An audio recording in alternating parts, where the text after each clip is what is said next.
I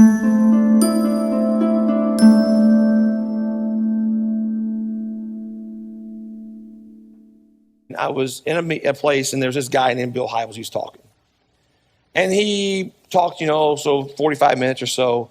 But he said a 30-second statement, whatever it would have been. I'm going to read it to you off my piece of paper. And that was the thing that almost everything you ever heard me preach, everything I do as a leader, everything I do in my community or my church or my family, this one moment in time is where it all goes back to. He stands up and he says this. He says, dream with me. Think what the local church would be like if its people were, and then he makes a list. What would the local church be like if its people were radically devoted to Christ?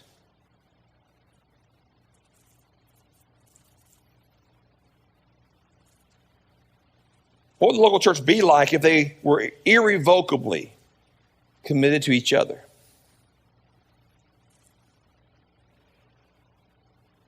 What would the local church be like if they were relentlessly dedicated to reaching those outside of God's family with the gospel of Christ?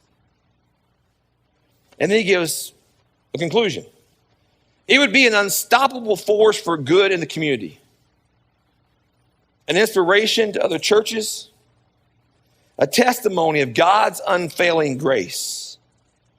It'd be a church against which the gates of hell could not prevail.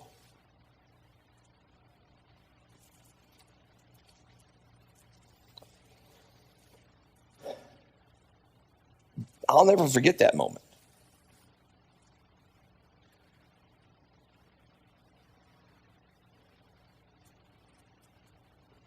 I'm not the only one. Countless pastors in my age range and a little younger heard that sentence from him because he said it all the time.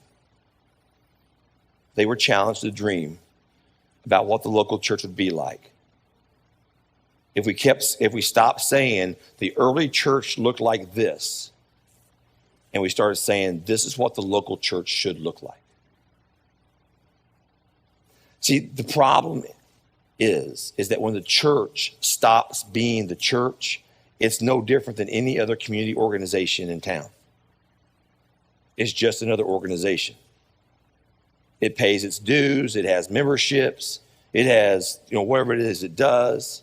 It does. And other groups do the same thing. And people want a place to belong, and so they go to their thing. But that's not what the local church was ever meant to be. It's not a club. It's not an organization that's just to get more members and get more money and have more chapters. It's a mission. It's a living organism given a mission to go ye therefore into the world, preaching, teaching, making disciples, taking the mission of hope and restoration to the place that God has planted it and beyond.